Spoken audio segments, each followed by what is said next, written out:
दोस्तों ये चीज़ जो मैं आपको दिखाने जा रहा हूँ ये ज़रा देखिए गौर से कि ये जंगल में ना रेलवे ट्रैक जा रहा है। ठीक है, अब हाथी एक साइड से निकला है, फाटक बंद है, ये रोड भी है, ये देखें।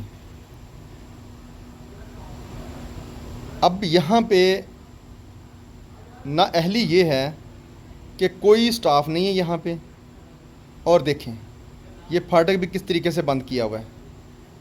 ठीक है, ये देखें, एक मामूली सा, मेरा मतलब है हल्का सा एक वो पाइप सा लगाया हुआ है, ठीक है ना, जो हाथी क्रॉस करके ये रेलवे के अंदर चला गया। ठीक है जी, ये लाइन पे आ गया वो। अब अगला भी वो क्रॉस करेगा, ये देखें, ये तो वो आराम से वैसे ही क्रॉस करके चला गया है। लेकिन ये कितनी बड़ी महकमे की नाअहली है, कितनी बड़ी सुस्ती है, कितनी बड़ी काहली है कि इतने बड़े बड़े जानवर, इनके लिए कोई इंतज़ाम नहीं किया हुआ। ये देखें, वो क्रॉस करके हाथी चला गया है। आप ये देखें, अब जंगल से हाथी निकल के रेलवे लाइन क्रॉसिंग कर रहे हैं। ठीक है, ये देखें, ये कम से कम थोड़ा सा एरिया है, यहाँ पे इनको चाहिए कि लोहे का एक अच्छा भला सख्त सा जंगला लगाएं ताकि जानवर जो हैं ना वो क्रॉसिंग इस तरीके से ना कर सकें।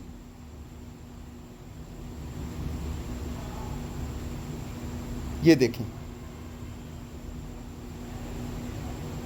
और यहाँ पे अगर इन केस ट्रेन आ जाती है, क्योंकि यहाँ पे ट्रेन भी चलती है, ये देखें हाथी आराम से गुजर रहे हैं, वो रेलवे लाइन क्रॉसिंग कर रहे हैं। वो जानवर हैं, उनको क्या पता है बेचारों को, लेकिन ये महकमे की नाअहली है कि वो रेलवे लाइन क्रॉसिंग कर रहे हैं, उनको कोई पता नहीं ट्रेन किधर से आनी है किधर। ये देखें, अब ट्रेन भी आ गई है, या वो हाथों से देखें, हाथों से उसको कह रहा है कि मेरा मतलब वो आस्ता आस्ता, ये वो इधर हाथी खड़े हुए हैं। ये देखें, ये हाथी बिल्कुल रेलवे लाइन के पास है, बिल्कुल रेलवे लाइन के पास है।